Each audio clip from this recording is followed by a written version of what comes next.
Welcome to Scream Therapy. I'm your host, Jason Schreurs.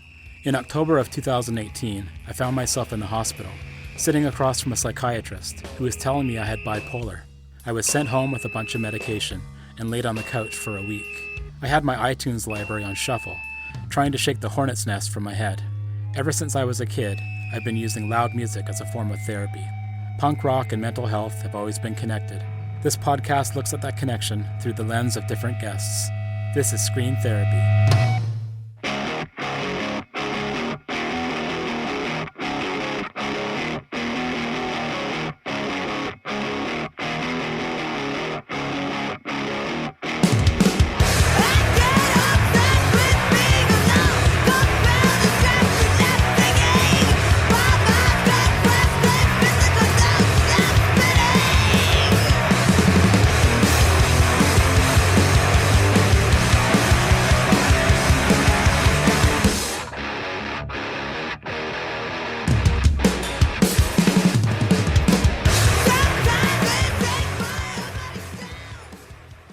Suicidal ideation is one of the hardest parts of living with depression.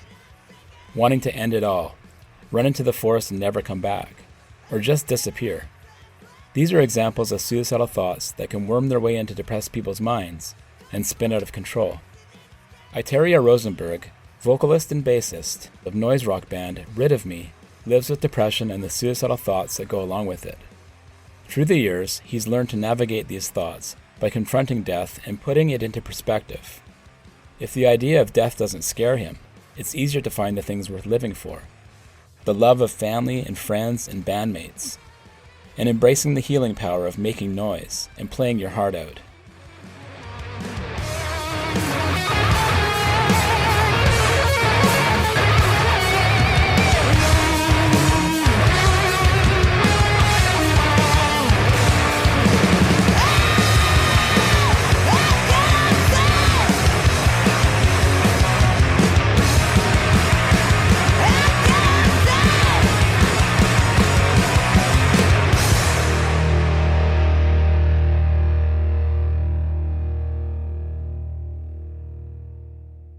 My name is Itarya Rosenberg. I play in a band called Rid of Me.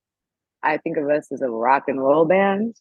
We're kind of rooted in punk. We're very heavy. We're very loud. We're very melodic.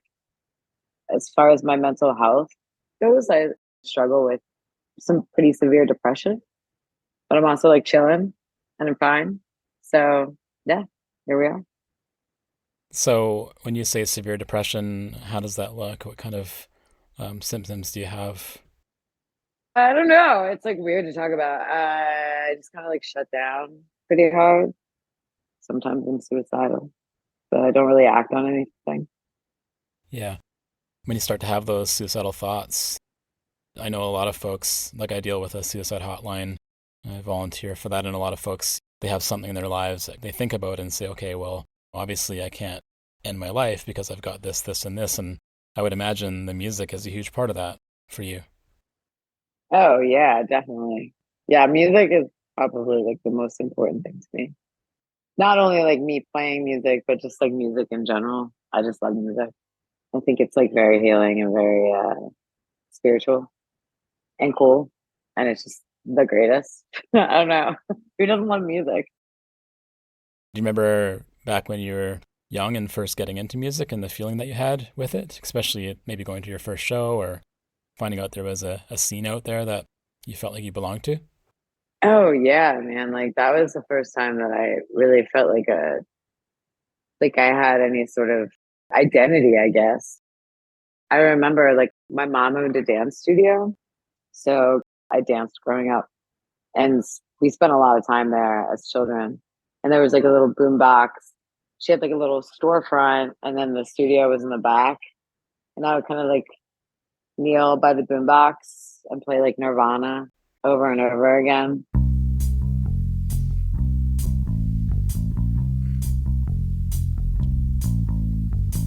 Mom and Dad went to a show. They dropped me off at Grandpa Joe's. I kicked and screamed, so please don't go. Grandma, take me home. Grandma, take me home. And I remember very vividly feeling like so passionately about it. Feeling feelings I didn't know I could feel, I guess. Getting into music was a very defining moment in my life, understanding how much I loved it. Yeah, mentioning Nirvana and obviously a lot of the lyrics and depression was a huge part of that whole catalog of music. So for me, when I went back, I was diagnosed with bipolar about 6 years ago. And looking Uh-huh. back on all the music that I had listened to and realizing that a lot of these bands that I had listened to when I was growing up were talking about these. Nirvana was a big one. Yeah. So many bands that talked about mental health in their songs. And then it started making sense to me. When you were listening to Nirvana when you were a kid or even other bands, did you sense that there was something more that maybe you didn't know about at that time? So I was misdiagnosed with bipolar disorder when I was in like sixth grade. So kind of the same time I was really getting into music was like the same time that I was became aware of my own mental illness. And I was struggling pretty greatly with it at that point of my life. So the two kind of went hand in hand. It felt like one of the reasons that I love that band, I think, is because I felt a connection. It's like with anything else, right? We're just looking to connect to things. People, I think, as a whole, like to feel unique but not alone, makes sense that that's like one of the reasons why I identified with Nirvana. I also feel like maybe there are two sides of the coin. You've got this mental health struggle on one side, and it's causing a lot of stress and grief. And then on the other side, I've got this music that I love, and it's sort of almost keeping me stable because it's so amazing and provides so much creativity and fills me up. Whereas the other stuff is draining me. It almost feels like it's kind of trying to balance itself out. Yeah, sure. I think that's life. Yeah, yeah, You mentioned being suicidal at times and having those thoughts. What sort yeah. of pulls you out of that when you have those thoughts? Obviously, very, very low on the ladder of depression, but what do you do to kind of bring yourself up? Well, I try to like conceptualize death and just like what I have going on here right now. And I'm just like, it hasn't really gotten that bad yet. Everybody's struggle, life is really hard, especially like under capitalism, especially in the States. Life's hard. And I will never pretend to understand like somebody else's journey or struggle. So when I think in terms of like suicide for myself anyway, like I'm not even against the concept or the idea of me like actually participating in the act. It's more just like, is now the time? And generally, I'm like, as of right now, I have enough going on. Existentially, I'm just not ready to meet my maker, I guess. But I'm also like okay with it. Like, death doesn't scare me at all. I just get tired. But I'm good. It's all good. I don't know. I have a lot of love in my life. I'm very lucky. I try and think about just like how crazy it is to just exist in the first place and kind of focus on that. And then I'm like, cool, and it's fine. What do the people around you do to support you when you're feeling really low? They leave me alone. And that works? Yeah, I'm kind of like a introvert with extroverted hobbies. Like I'm a bartender as well. That's not a hobby. That's how I make my money. But I do a lot of like extroverted things, but I'm somebody that requires like a lot of alone time as well. When I'm like feeling that dark, I just like really don't want to talk to anybody.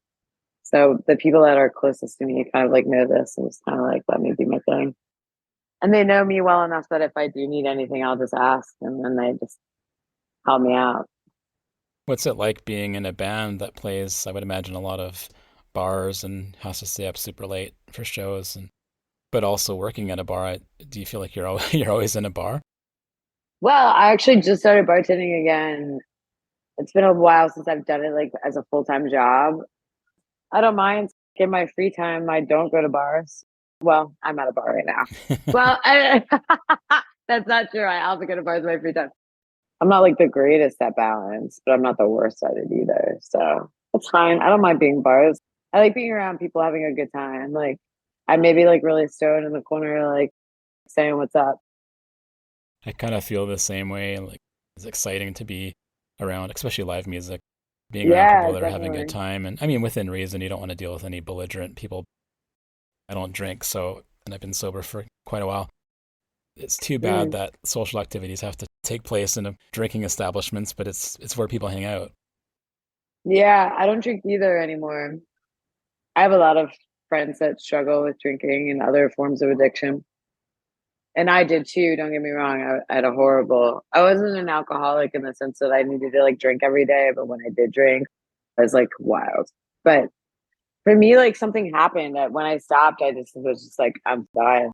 I'm such a phenomenally better version of myself not drinking that I can't imagine anything would ever make me want to start drinking again. So for me personally, I can be around people doing whatever and I'm like, it doesn't matter. Like I have no desire to do it. Sometimes I miss being the lack of inhibition. I know that this is unique as well. I feel very lucky and fortunate that I can be around it in this sense and be totally fine because I know a lot of people struggle in a lot of ways. And it's very hard and it is difficult to be a musician, a sober musician, that is consistently playing in bars. So, did you find that you could notice a difference with your depression after you quit drinking? Was there something very clear about that, or was it a gradual thing? Well, yes and no. It was less because like alcohol is a depressant, so you're like hungover. I would drink too much and get really, really dark. So it would happen more frequently, like because it was like regular episodes on top of like drinking episodes. I don't know. I think I have a perpetual heaviness that I feel at all times, but I'm just like a better person not drinking. I don't know how else to put it. I just feel better physically and mentally all around. I feel like I'm always managing my episodes, whether they're depression or manic episodes. And one of the things that I do is I Uh-huh. just keep moving all the time. I never sit still. I never sit down. I've got things Hmm. planned out for the whole day. And it's almost like I'm afraid of just being with myself in some ways. I'm not the kind of person that'll lay in bed. If I'm feeling low, I'll get up and try to do anything. But what I realize is that I'm never stopping or resting at all. Yeah, I'm pretty extreme in this way. Like I'm either like crushing it and going or I like shut down. So like being busy definitely helps. I have like a pretty crazy work schedule. Just the hours I keep, work at the bar at night and then I'll work like brunch and stuff. And I kind of enjoy this challenge. I like challenging my body and my mind in all sorts of ways. How do you feel about getting really low and having to do even something as simple as a rehearsal for the band, but maybe something as big as going on a tour? Do you ever wonder about how that would play out if you got to that point? Since I quit drinking, I've mellowed out a lot. I'm kind of low key about everything these days. I just kind of work through it. I just kind of try and focus and do whatever I need to do to reset. I'm always like the first to bed and the first awake on tour, so I can have that time and that space to try and mitigate these things. It sucks to suffer, but not much scares me, you know what I mean? So that helps, I think. I think that's just like time and practice, right? I've had a lot of practice. That's how you get good at things, I think. So including just navigating situations of all kinds. How did it feel when you started playing music for the first time in a band? I'm not sure how old you were at that point. First bands that were like I was a teenager, I just did vocals for them. I don't know, it made me feel very cool. Being in a band is cool. I didn't really understand my own potential at that point. I didn't understand much of anything at that point. I've always loved music and I've always loved going to shows and being a part of live music. So it's just, anytime I got to participate in that, it was like very exciting from like a young age to now. And what about playing an instrument? Was it a form of therapy for you, or did it feel like it enriched you in some way? So I played guitar on and off since I was a kid. But when I first started seriously like playing and singing, like fronting a band, it was challenging. I was really nervous about it. I was like it's an intimidating thing to do, but came very easy to me. So it was a very natural thing.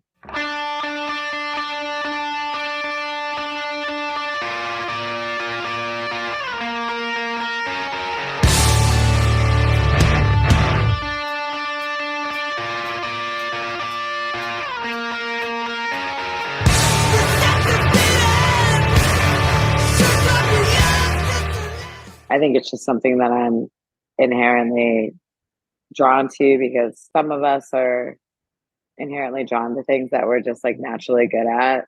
I'm fascinated by astrophysics. Physics seems amazing to me, and I can like kind of wrap my mind around it, but not really. And I think it's so cool and fascinating. But I never put the time in because I'm not naturally inclined to this thing. When you kind of reveal a part of yourself or a version of yourself that has this inclination, and it happens to be something that you already like know something about, and that you're actually like already feel passionately about, I think things can kind of become clear and easy and fun fairly quickly. I've been very spoiled where like I've always played with really amazing musicians who have been playing for a long time. So that also helps when you're not like starting off with like other people who are starting out. You're playing with people who are like really sick and like have been doing it for like time, and you haven't been. You're like, I gotta like play catch up. So Challenging yourself. yeah, for sure. So you talked before about being misdiagnosed with bipolar when you were young. What was the story there? It was a period of time where like everybody was getting diagnosed with bipolar, like teenagers. I was 11 or 12, I think. I know I was diagnosed with bipolar, and they put me on all sorts of crazy meds. I don't take any medication right now, and they all made me feel terrible. And I'm just so like clearly not bipolar, and it became like more evident as I became like an adult. There's nothing manic about me. I get very, very, very depressed, but that's a completely different thing. So it happened, and then as I was able to like become more self-aware and like understand the world better, we kind of realized it was a pattern that was like happening amongst youths at that time. Yeah. Just because you're a doctor, just because you went to medical school doesn't mean you know everything. And doctors get treated like they're royalty in our culture and our society, but there's a lot of bad doctors out there. And it sucks because like might be controversial, but I get like mental health culture and health therapy culture and stuff, but like just because you feel like your therapist understands you doesn't mean that they're a good therapist, And I think sometimes people take really bad advice from people because they're a therapist. Oh yeah, for sure. And there's all kinds of therapists that are quote unquote therapists, different kinds of therapy that are way out there. Yeah. Traditional therapy, same thing. I mean, there's so much hierarchy. People oh yeah, definitely lording over people because they've got that power. For sure. A lot of folks are diagnosed with depression when they actually have bipolar because, of course, when you go into the doctor, you're not going to go in when you're manic because you're feeling so great. You're going to go in when you're feeling low. And so there's so many people in my support group that have been diagnosed with depression first, and then because they have a manic episode later. Also because they're misprescribed, because they're being prescribed for depression. And of course, some of those medications can drive you through the roof. So it's really weird. And so just a bit interesting to hear that it was kind of the flip for you. Yeah, bipolar is precarious. Yeah, it was really weird. It's like, I think because I was so young, like maybe certain things could come across as being manic, but I was just punk. Yeah, exactly. I was punk, and like there was a lot of misunderstanding. It was also like different times. There was a lot less consideration of everything back then, but all good. Figured it out. We're getting there. How did it feel to be given that label when you were young? Because I would imagine it would affect your identity and confidence and all those things. Well, I think part of me felt relief because I was like, oh, well, at least there's like actually like a word for what's going on with me. There is something that it's not just like this made up thing. And then I was just like, okay, well, I'm bipolar, and we tried to find medication that worked, and everything just made me feel I hated it. So then I just like stopped taking my medication. I started living up on my own at like a pretty young age because my parents, I had a pretty tumultuous childhood at times, not like young childhood, but like later in my teen years with my parents. So I was like kind of busy trying to like figure all of that out too. It was a very surreal time that I stopped taking meds and then went about my way. And it was hard because I was like, okay, well, this is like what's wrong with me, but I wasn't really entirely sure like how to navigate it. Still don't always know if I'm doing the right thing, but it seems to be working this far. I'm definitely in like a pretty good headspace overall, though it's really hard being aware of everything that goes on in the world. Sometimes I take that on a little heavy and it's like hard to not let that affect you. But I think when you're like already in like a potentially like dark headspace and you think about these things, it's inevitable that it's going to take you somewhere. Yeah, and maybe better to be able to process it than someone that maybe isn't dealing with such dark and heavy thoughts. You know, it's like, bring it on. True. Give me more. Yeah, I mean, yeah, truly. Yeah, you're like, I know exactly how this works, so let's go. Yeah, I feel you. How important is it to be in a band and to play music for you? The most important thing to me. Specifically this band with these people. The best band I've ever been in every way. It's everything to me. I don't know what I would do without it. It really keeps me level. It keeps me driven. Keeps me creative. I love all my bandmates. Like they are my best friends. So yeah, I don't know. It's like everything. I love music. I love playing with them. I love the songs that we write together. It feels very empowering. The trust that it takes. I don't really date, so the band is kind of like my partner.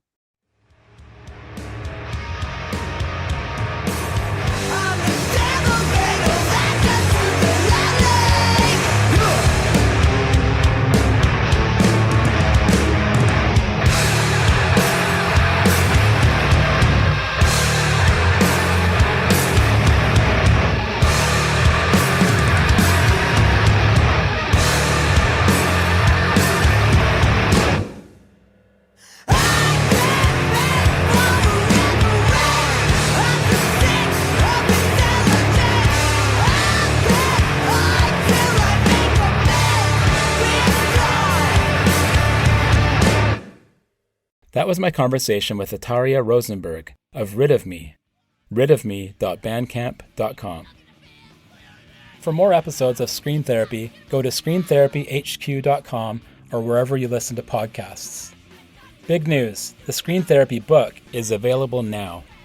Screen Therapy, A Punk Journey Through Mental Health, tells my story and the stories of others who use punk as a catalyst for mental health.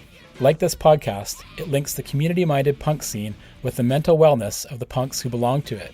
To order the book, go to screentherapyhq.com. For merch, check out the newly opened store at screentherapyhq.com/store. And for even more designs, check out Scream Therapy on TeePublic. Okay, enough promoting. It's time for some thanking.